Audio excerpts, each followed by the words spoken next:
Баршаңызға сәлем достар. Бүгін пирог зебраның рецептісімен бөліспекшімін. Өте дәмді, нәзік болып шығады. Міндетті түрде осы рецептпен жасап көріңіздер. Ең алдымен 3 дана жұмыртқамызды бірден жарып аламыз. Оған 200 грамм қантымызды қосып, жақсылап, ақ көпіршіктенгенше осындай миксерлейтін боламыз.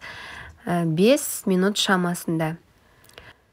Ерітілген 100 грамм сары майымызды қосып, жылдам араластырамыз.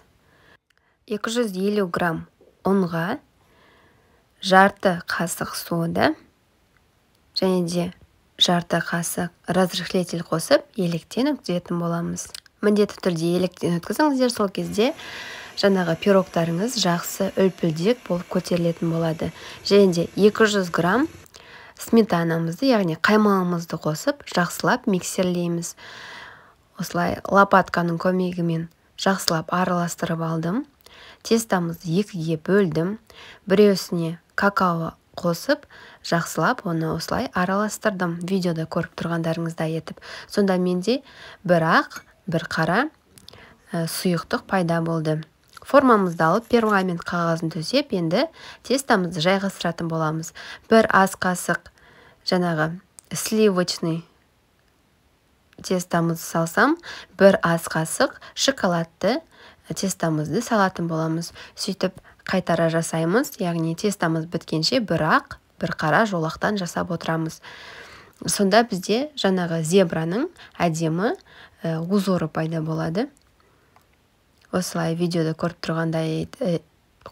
тұрғандарыңыздай етіп, жақсылап орналастыратын боламыз. Мінекей енді тұщы қылғыштың көмегімен осылай стрелка дейді ғой, яғни стрелка жасап жүрсеңіздер, әдемі көрінетін болады. Мен өзім осы моментті жақсы көрем, яғни осы сәті маған ұнайды. Зебраның 180 градус пеште 45 минутта пісіретін боламыз. Менде әсел пеші, өздеріңіздің пештеріңізге қарай көресіздер. Мінекей 45 минут уақытта аралығында менде осындай зебра пирогы пайда болды.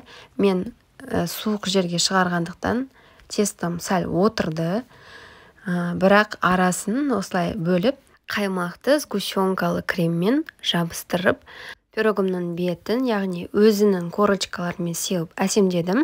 Ал сіздер өздеріңіздің қалауларыңызша әсемдесеңіздер болады. Бастысы өзімнің ойымдағындай болып шықты. Міндетті түрде жасап көріңіздер. Астарыңыз дәмді болсын. Сіздермен болған Мадина.